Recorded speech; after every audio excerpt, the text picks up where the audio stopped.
Right. Although I have to say, last night I came to the shul. Parking was full. I was so excited. I felt like Kolel, everybody's coming out. It turns out that people parked here to go sit on the field in Baltimore to watch the fireworks. So, Baruch Hashem, you know what? Baruch Hashem.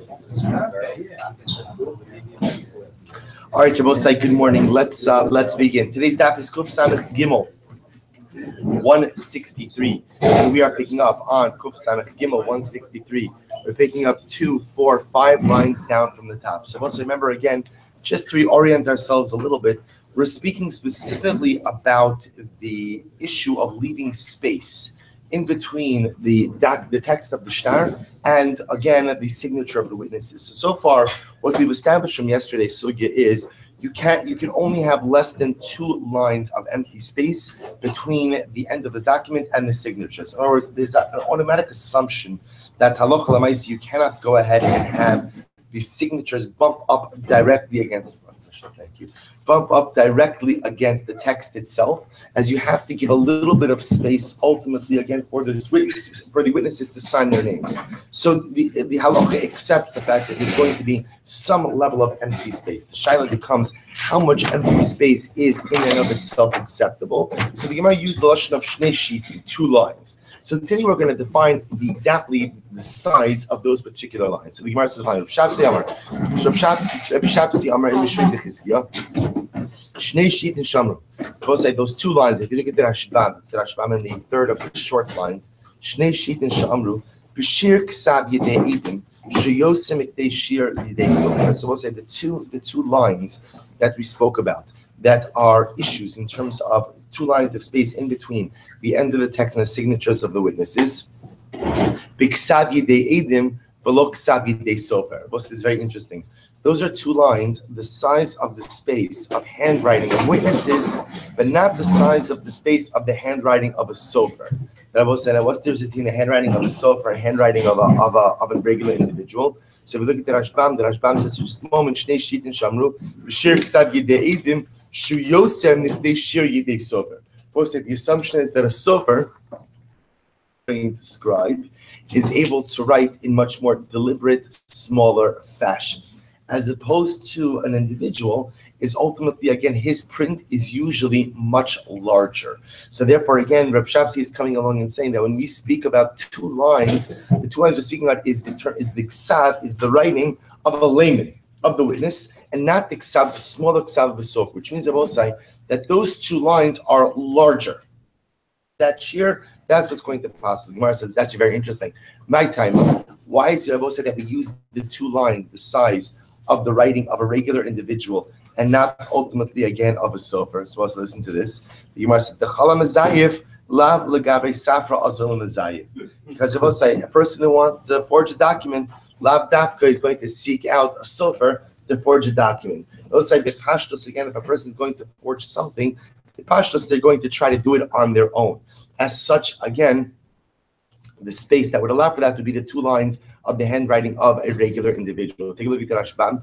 Mag time is called the Zayif Lav Sofer, Lav Legavi Sofer, Azul, Ulai Lo Yovelo, Velo Yishma Elav, La Ruye Nafshe, because we'll say, remember, going to a sofer and ask him to forge the document assumes that the sofer is going to go along with your plan. Who says that it's going to happen? So we'll say ultimately, again, most probably, the individual is going to try to go ahead and forge it quietly, secretly, within his own home. And I will say again, he's not necessarily evil. We'll also understand, remember, they're assuming that documents are written in what we call ksavashuris. Ksavashuris means like Sefer Torah print. So I'll say, if you don't know how to do that, it's very interesting. It's much easier to write Hebrew script letters in a much smaller font. But ksavashuris, which I will say is much more intricate type of text. Again, like a Sefer Torah is written, if you're not skilled, by definition, those letters come out much bigger. So therefore, again, it's very interesting. Therefore, the Reb Shabsi says that halacha l'maisa, the 2 lines that we're talking about are the 2 lines, the size of 2 lines of print of a regular individual. Because the pashtos, if somebody is going to go ahead and forge something, they're going to forge it themselves and not go to a sofer to get them to do it in the smaller print. Fine. Bikama. So I'll say, so now we've defined 2 lines. But how big is 2 lines? You might actually want to understand how much space does this actually occupy on a shtar. So we'll say what we have now is it's 2 lines of print and a regular layman's print, not Safra's print. Okay, but how big is that? Now you're going to see why the Gemara is asking this question. Am Rabbi Yitzchak ben Elazar. It's really interesting. Kigon l'cha l'cha za'agabe zeh. So we'll say the 2 lines have to be large enough that you could write the words l'cha l'cha one on top of the other. Now we'll say, now what's the chap of l'cha l'cha? So remember again, a lamed has a top that extends upwards, and a chaf, this is a chaf sofis, has the leg that extends downwards. So we'll say the lines have to be wide enough that you could write l'cha l'cha, even if the lamed, let's say the lamed on the bottom line would align with the chaf on the upper line. So we'll say that's a lot of space. Therefore, the Gemara says, Alma kasavar shnei shitin va'arba avirin. We'll say what that effectively would be what? 2 lines for text and 4 spaces. We'll say the 4 spaces is 1 line, 1 space above line number 1, 1 space below line number 1, 1 space above line number 2, and 1 space below line number 2. Because we'll say if you don't have that, then what? Then if you're writing l'cha l'cha, if you're having that bottom line that corresponds with the upper chaf, if there is not a space underneath line 1 and above line 2, those 2, we'll call it the tip and the leg, ultimately are going to intersect. So therefore, again, the Gemara says this is according to the first opinion, because Rabbi Yitzchak ben Elazar, the 2 lines that we speak about are in fact 2 lines with 4 spaces. If the assumption is that the sofer is going to be writing a shtar and someone trying to virtually write in their own handwriting, why not just look at it and say, hey, that does not look like the writing of a sofer? Why do you have to go through all of this? In other words, if it's fraudulent, if you look at the writing and you say it doesn't look like the writing of the sofer, it's totally different. You have to assume that if somebody is going to do a forgery, they're going to try to go ahead to do their best to line up the ksav. So what we're trying to figure out is what is the minimum amount of text that would leave a person the ability to create a forgery? Because remember, he's not going to go to the sofer. Maybe he has a friend. So what we're trying to just figure out over here is how to minimize the space in such a way that essentially you can't have a forgery. I will say, and I want to point something else out over here, which is, as I said this yesterday, and I think we're going to have to say it every single day, which is if somebody is mamish like committed to rishus, right? Mamish like if somebody wants to pull the wool over someone wants to commit a crime, they'll do it, and there is no system to prevent that. Meaning, so could you find the guy who's going to pay off a sofer is going to be able to get into? Of course. And remember again, you can't. Let's say it's an incredible musr in general in commitment. You know, when a person's committed, they are going to see their dreams and aspirations to actualization. That's true bein latov, bein lara. So obviously, again, what we're just trying to figure out over here is to try to minimize the general risk of forgeries, recognizing that there's no foolproof system. Listen to this. Rav Chia bar Ami Mishlei Du'ula Amar, so what's another opinion? Rav Chia bar Ami said the name of Ula, Kegon Lamit Milamala. So we'll say he holds you could go with the same l'cha idea, but instead he's concerned with the lam. It's two lines is enough space for the lamed on top and the chaf on the bottom. Now, both what's the chaf with the lamed on top and the chaf on the bottom?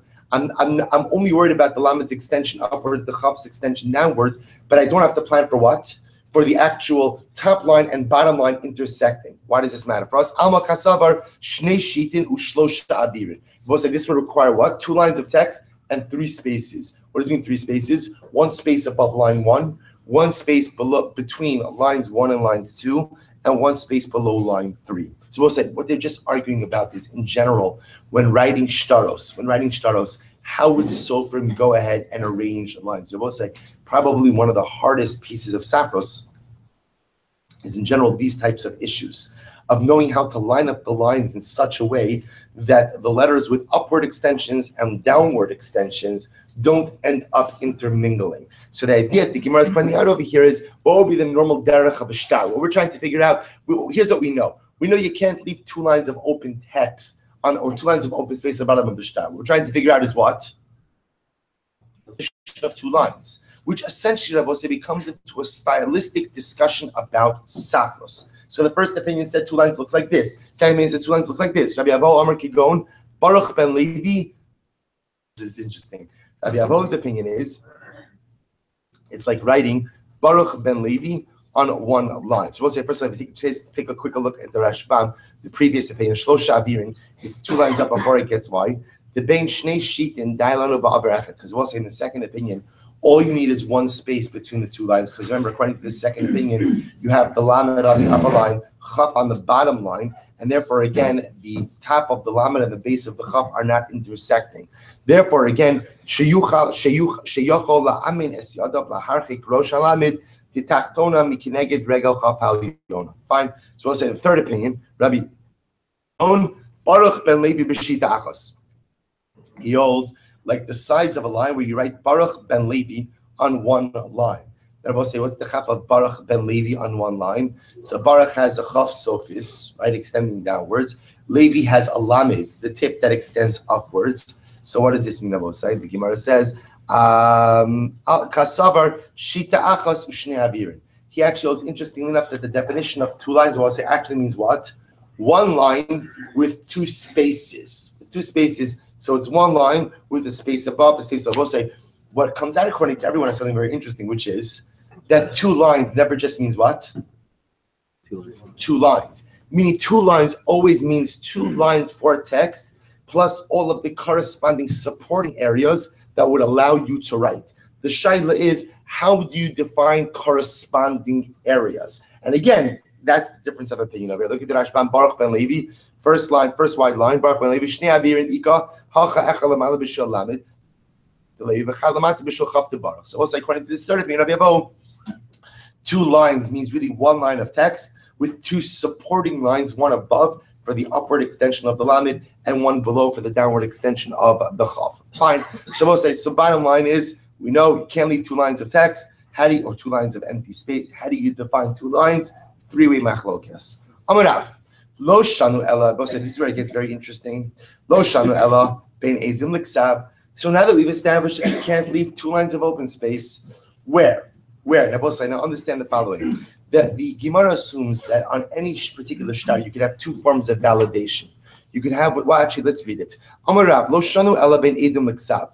We'll say, when do we see that you can't have 2 lines of open space? That's between the witnesses and the text. The witnesses and the text. Aval, ben edim la'asharta, afilu tuva nami kasha.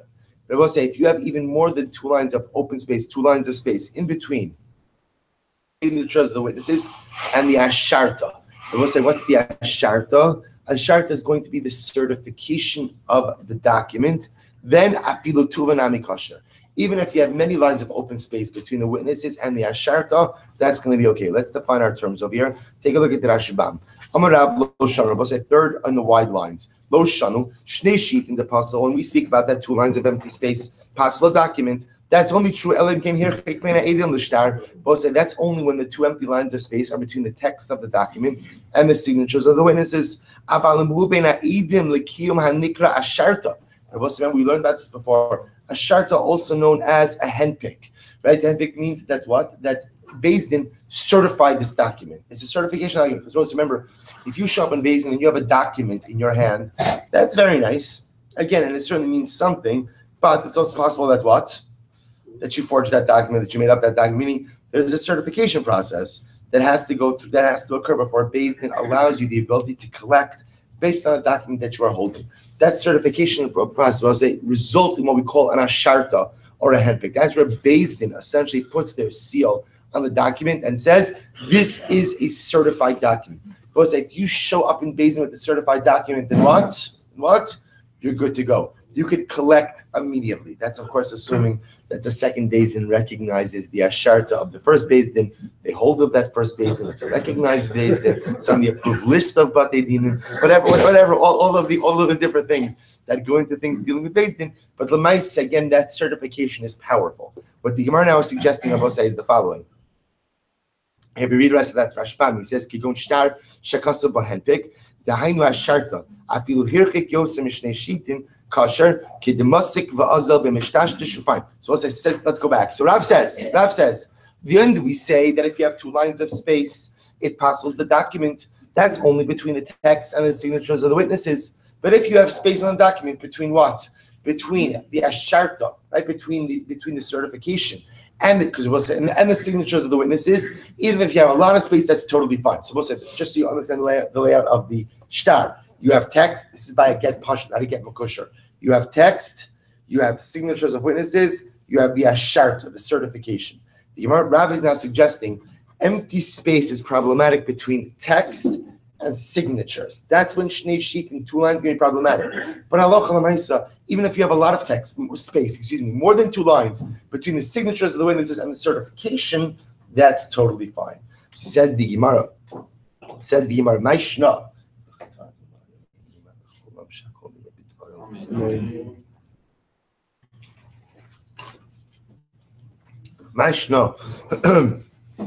Maishna ben idim l'ksav. So we'll say, why is it that 2 lines of text in between, 2 lines of space in between the text and the signatures of the witnesses? Why is that problematic?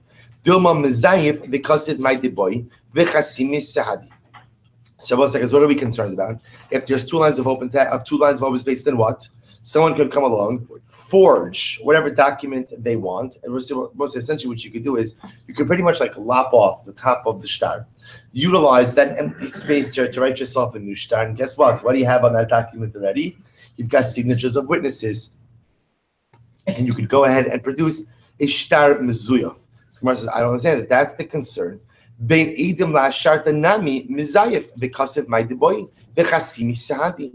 They both say, so why can't you do the same thing? If you have a lot of space, in between the signatures of the witnesses and the asharta and the certification, what can you do, Rabosai? What can you do? Lop off the top of the shtar. Now, lop off the top of the shtar, go ahead and write in text. And say, now you could forge this in one of 2 ways. You could go ahead and you could lop off the top of the shtar and leave what? Leave the signatures of the witnesses, insert your text, and then have the certification beneath. Now, that would be a non-normative shtar, but we will discuss it under certain circumstances that could be effective. We have the signatures on top, text, and then certification. Alternatively, what can you do? Cut off everything, meaning cut off everything up until beneath the signatures of the witnesses. You then have that empty space below the certification, forge your document, forge your witnesses, and just simply utilize the certification. As well as like the most powerful part of this document in question is what? It's not the signatures of the witnesses, it's the asharta, it's the certification by Beis Din. So whether you're going to lop off the whole shtar, including the signatures of the witnesses, write in your own shtar, forge your signatures, and it's okay. Why? Because you're assuming no one's even going to look at the signatures of the witnesses. Why? You have the handpick, you have the asharta, or leave the signatures of the witnesses, write in your document underneath that. No, that's not a word. Right, underneath it, and then rely ultimately on the certification as well. To which the Gemara says, "Oh, I'll tell you why." Because I will say, whenever you have ultimately again a large space in between the signatures of the witnesses and the certification, you do the following: dimitayetle. We'll say, what does it mean dimitayetle? Look at the Rashbam. Dimitayetle kilomar melach lecho b'dio ve'in yachol lichtol bo shum ziyuf. So we'll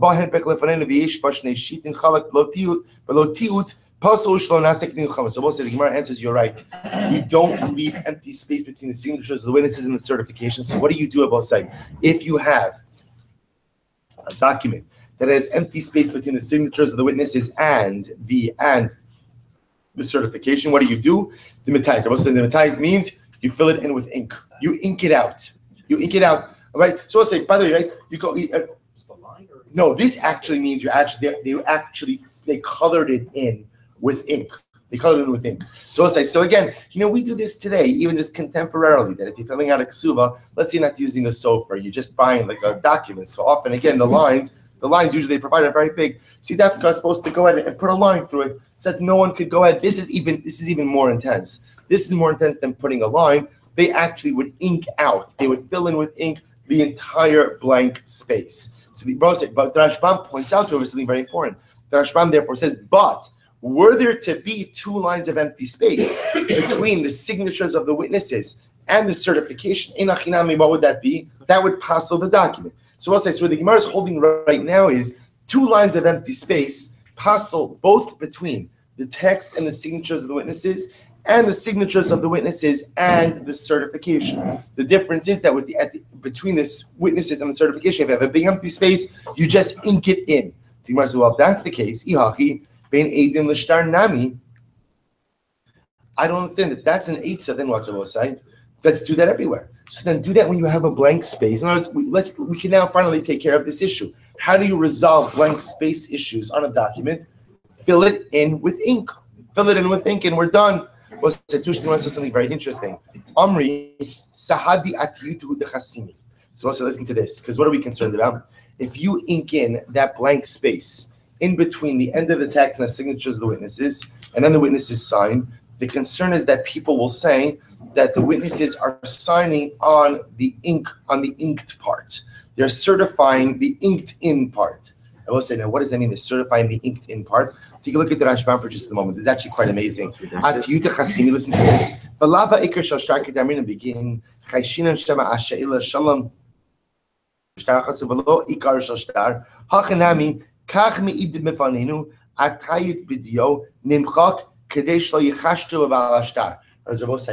That you see, there's another issue. If you go ahead and you see an ink patch, I don't know what the right word is, not ink blot or ink patch, an inked in area. If you see an inked in area, right, in a shtar, what could you also be choshesh for? Right, that was redacted, right? Maybe there was something written over here, and somebody went ahead and put in a whole blotch, right? A whole mamish, like piece of ink. I know that's not the right term, but a whole block of ink.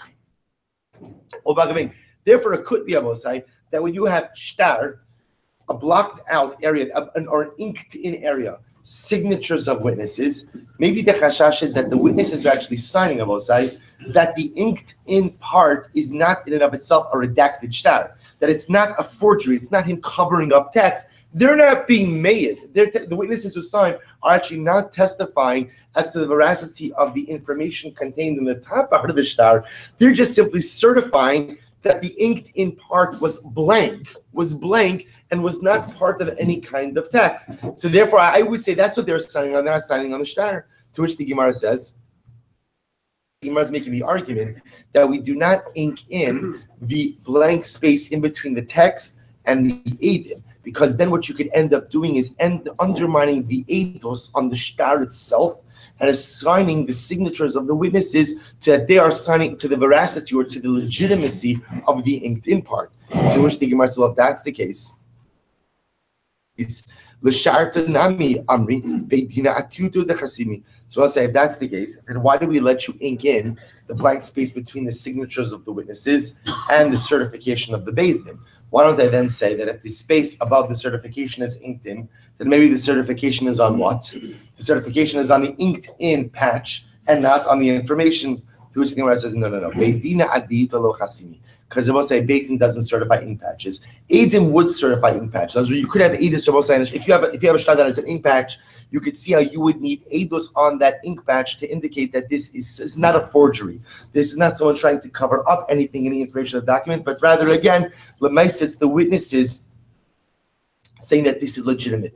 Beis Din does not attach certifications upon ink patches. They only go ahead and attach certification as to the details of the shtar. So what the Gemara is holding right now is the following. What we're holding right now is that when you have space in between the text and the signatures of the witnesses, inking in that area will not work. Rather, the only way to take away any kind of concerns is to make sure it's less than shnei shitin. However, when you have a large space in between the signatures of the witnesses and the asharta, bless you, and the certification, the head, bless you, then the way to remedy that is how? Is ultimately again through inking. So says the Gemara, 1 second.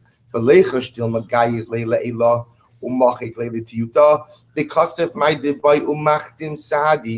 I say, but why wouldn't I be concerned about the following?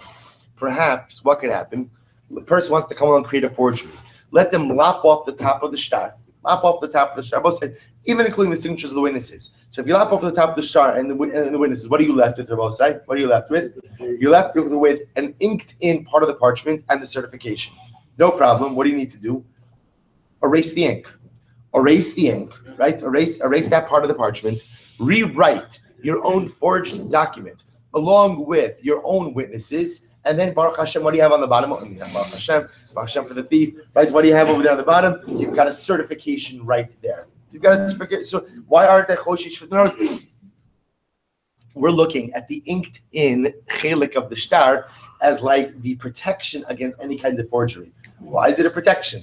Let him come along and erase the ink and write on the shtar. After all, the Gemara says, Rav said, because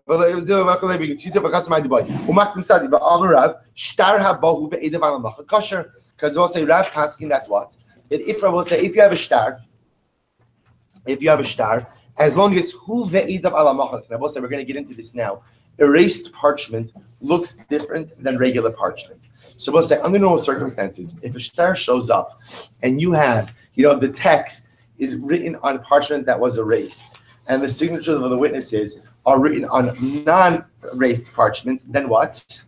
The antenna go up and say something doesn't look right over here. So Rav says that's true. However, if both the text and the witnesses are both signed on erased parchment, then what? Totally fine. In other words, there's no. What Rav is saying is you could use erased parchment for your shtaros as long as text and witnesses are both signed on the same type of parchment. So I will say, what the Gemara is saying over here is, so let's go back. You're telling me now that inking out the empty space, filling the empty space in with ink, the space between the signatures of the witnesses and the ashart and the certification is your fail-safe mechanism to prevent any kind of forgery. But why? Let someone lop off the entire part of the shtar, up through the signatures of the witnesses, erase the ink, write a new shtar, put in the witnesses. Now, I know what you're thinking. You're thinking that the ashart of the certification is still, that doesn't bother us. Because it will say, again, remember, it could just be a person on a larger piece of parchment that they erased. I didn't need to, the bottom part was blank. I didn't need to erase it. But Lamaisa, according to Rav, the operative thing I will say is what? Is that Lamaisa, the text of the shtar and the signatures of the witnesses are on the same erased piece. I have that. The fact that the ashart is on an unerased piece doesn't seem to bother us. So we see from here that what? That filling in the empty space with ink between the signatures of the witnesses and the certification is not a fail-safe against forgery. To which the Gemara says, Kuf Samach Gimel, these will say, on the base, top line, Hanicha, L'Rav Kahana, the Masnile Mishmei, the Shmuel, Shapir. So we'll say, interestingly enough, according to Rav Kahana, Rav Osai, who goes ahead and teaches this last halacha, that hu ve'edav ala macha kasher, that if you go ahead and you sign the witnesses and the edim on the erased part, that the document is kasher. So Rav said there's a machlokes who said that. According to Rav Kahana, who taught this in the name of Shmuel, everything works absolutely fine. Because also the problem we have over here is that Rav is the one who is suggesting ultimately filling in the blank part with ink. Right? So we have Rav telling us, fill in the blank part with ink between the signatures of the witnesses and the asharta and the certification. Here's the problem. Rav is also the one, at least, well, let me say differently. Then we have another statement that says that if you erase ink in parchment and you include the text and the signatures, that Lamaiseh again, the shtar is kasher. So we'll say this seems to be two opinions of Rav that contradict each other. Because by Rav telling me to fill in the empty piece with ink indicates to me that is a protection against forgery. Yet if Rav also says that you can erase parchment, and as long as the text and the witnesses sign on it, then what? Then filling in an empty space with ink is not a protection against forgery. To which the Gemara says, well, here's good news. Rav Kahana Rabosai attributes that last statement on Kuf Samach Gimel Amud Beis not to Rav, but rather to who? To Shmuel. In which case, again, there's no stir, there's no contradiction. Rav is telling me that when you have an empty space between the signatures of the witnesses and the certification of the document, fill that space in with ink. Shmuel disagrees. Shmuel says that's not going to work because you could always erase that and go ahead and write in a new shtar. El Rav Tevyumi, Rav Michael Neymar, Rav according to Rav Tevyumi, who understands that last statement on Kuf Samech Gimel Amud Aleph, namely that you could write a document, the text and the witnesses on an erased piece of parchment, then the Maisa will say, how does Rav's suggestion about filling in the empty space between the signatures of the witnesses and the certification with ink, how is that a proper Eitzah? To which the Gemara says, Kasavar, listen to this, because in the end of the day, Rav holds the following. Kasavar, Kol ki gavna, ein mekaimin osa min ha'asharta shabo, ela min ha'edim shabo. Oh, I will say, so the Gemara advances something absolutely amazing. Rav will hold the following. Any type of situation like this, I will say, what does like this mean? Take a look at the Rashbam. It actually has a bonus, right across. Kasavar kol ki gavna, Kolomar, kol shtar sheyesh bo henpik. We'll say any document that has a certification, v'hu ve'idav al hamachak. And I will say, in this case over here, what do you have? You have the text of the document and the signatures of the witnesses on an erased piece of parchment. So we'll say the halacha is, Rav says, sharta. In that kind of case, Rav will agree, we do not rely on the certification to certify the document. And I will say we will only certify the shtar through upholding the signatures of the witnesses who signed on the erased part. Therefore, I will say, so we'll see here what's happening over here. So Rav will say, at the end of the day, we'll say, and we're going to see this as a common theme. Whenever you have erasures in shtaros, essentially, sometimes we can't rely on what we'll call normative mechanisms of certification. But rather, we have to go a little bit above and beyond to make sure that the shtar is legitimate. So Rav will say the following. Whenever you have a shtar that has erasures, like in this kind of case, I will say, where essentially, the way this shtar looks is the following. You have a big piece of parchment. On the bottom of that piece of parchment is what? A certification, a sharta. What's the nature of that parchment that the certification is written on? It's unerased, normal parchment. But so what do you have above that? You have an erased chilik of parchment. That's what? That has the text and the witnesses. Now, Rav would say under normal circumstances, so now you say to yourself, you have an ashar, the shtar is certified. Rav says, listen, in any case where part of the shtar is erased, part of the shtar is not erased, you're not going to rely on a certification. Rather, what you're going to have to do in this kind of case is uphold the shtar ultimately through the signatures of the witnesses. So essentially what Rav will say is in this case of erasure, which I will say is logical. Rav is saying a logical idea that we're not going to rely on the certification, rather we're going to have to certify the shtar through the chasima sa'idim. Let's finish the Rashba. Herchik eshnei ashitin es ha'asharta min ha'edim milamala v'taito kasher v'samchinan asharta dehalok sivi machak. The name of Kiai Gavna ein mekaymin ubezin atiyuta lo chasime ella a'ikr shtar hilchach kasher shtar v'asharta. So we'll say, listen to this. So let's where we're holding right now, we'll say is the following. We're holding right now is you can't leave up to 2 lines of space in between anything. More than 2 lines between text and witnesses and what? And witnesses and kiyum. However, if you did leave more than 2 lines between the text of witnesses and the certification, what can you do? What can you do? You can fill it in with ink. You can blot it out. You can fill it in with ink. And indeed, if a shtar presents itself like that, then halacha l'maisa, again, the shtar will be valid. What happens if you ink out the 2 or more lines in between the text and the signatures of the witnesses? Then what? Why won't that be good? Because rechoshesh that perhaps what? The witnesses are signing on the blotting out and not on the ink spot and not ultimately again on the text of the shtar. We're not choshesh for that by the asharta, by the certification, because Beis Din does not certify ink blots. Beis Din doesn't certify that. Individuals can because they're certifying that there was no forgery here. Beis Din doesn't do that. However, again, if you have a situation, I will say, where you have an erased shtar, and witnesses signed on the erased part and the asharta is below, everyone will agree, including Rav, that you can't rely on the asharta on that part, but rather you have to certify the shtar to the signatures of the witnesses. Good. But Rabbi Yochanan says, Lo sharala bein ha'idim l'ksav. Rabbi Yochanan says, Rabbi Yochanan lo shranu herchek as ha'idim kishir shnei shitin pasol. When do you say, Rabbi, that if you have a space of 2 lines or more, that it invalidates the shtar? That's only between the witnesses and the text, or the text and the witnesses. Aval ben idim la'asharta. Listen to this. Rabbi Yochanan says the opposite, or different. Rabbi Yochanan says, but between the idim and the asharta, afilu shita achas pasol. Rabbi Yochanan says of the opinion that the laws for empty space between witnesses and certification is more strict than the laws of empty space between what? Between text and witnesses. Between text and witnesses, you have a space, you have up to 2 lines. You have up to 2 lines between the witnesses and the asharta, even 1 line. Even 1 line will invalidate it. What's happening over here? The issue between the signatures of the witnesses and the asharta, that we're concerned to leave you even 1 line of open space. Watch this. Dilma gayis li'iloi. Because we'll say, what are we concerned about? Perhaps you'll lop off the top of the shtar. because of who be'ida v'shita achos. Oh, I'll say, watch this. What are we concerned about? We're concerned about that if you leave even one line of open space between the witnesses and the certification, then what could happen? I will say, somebody's going to lop off the entire part of the shtar. That top part of the shtar includes what? Includes what? Text, witnesses. So what are you left when you lop off everything? I will say, right? One line of open space, and then the asharta.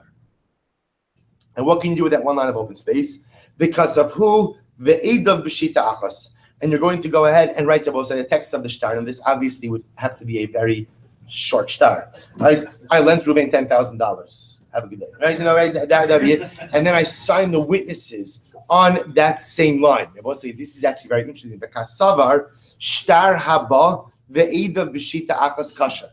And I will say this opinion holds that if you write the text and the witnesses on one line, it's going to be kasha. Now I will say, now understand this. We're going to see how this interplays with yesterday's. Because remember what we learned yesterday. Aim lemeidin mishita achrona.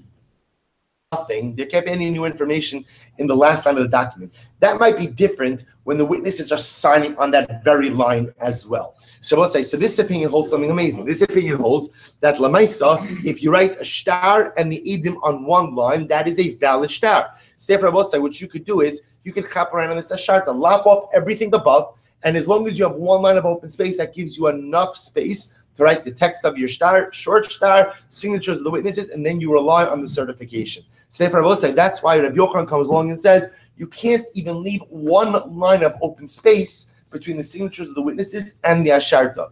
To which the Gemara says, 1 second. If that's the case, that's what you're concerned about. Bein idem l'ksav nami. Why can't you do the same thing between the text and the signatures of the witnesses? What can you do? Gaiz leili iloi, lop off the top of the shtar because of my diboi v'chasimi sahadi. So go ahead, lop off the top of the shtar. We'll say, and what?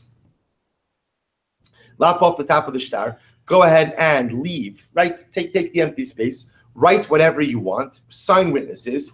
Kasavar shtar haba hu b'shita. This is shtar haba hu b'shita achas. The ida b'shita acheres pasul.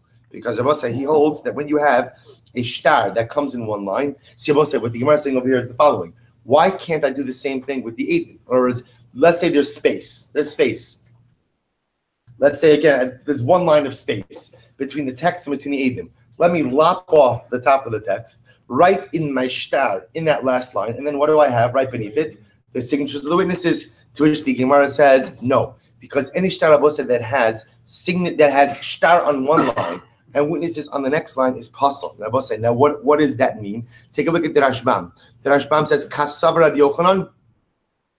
Kasav Rabbi Yochanan. It's 2, 4, 6, 8, about 10 lines down in the Y lines of Rashbam. Kasav Rabbi Yochanan. Shtar habal panenu b'shita achos ve'edam b'shita acheres tachta pasul. Rabbi say why? Ki deprecious time mishum de'inam edam b'shita achron ki damrino la'el. Rabbi said doesn't work. See, here's the interesting part.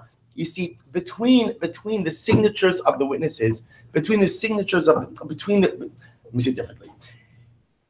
If you lop off the entire top of the shtar through the signatures of the witnesses, and you end up leaving one line of empty space on the asharta, that could work. Meaning, could work as a forgery. Why? Because you're going to put everything, including the signatures of the witnesses, on one line. That could work because there's a sheet that holds that if you have the text and the witnesses, the problem is, both say that if you want to lop off the top of the shtar and then utilize the empty space between the shtar and the witnesses, that's not going to work. Why? Because you're going to have text, one line or two lines of text, or line of text, and then witnesses. Both say that doesn't work because what did we establish yesterday? You can't learn any new information from the last line of the shtar. Therefore, again, if we see a one-line shtar and then signatures of witnesses, such a shtar ultimately will be invalid. So I don't understand. So let's do the following. You can still manipulate this. Fine. Oh,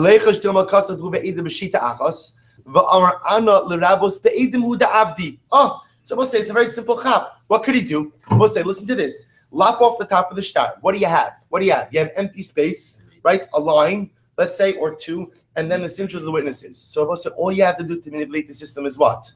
Write the shtar in one line. What do you put on that same line? Signatures of the witnesses. 1 second, you've got two other witnesses. No problem. I have a thing for Aiden.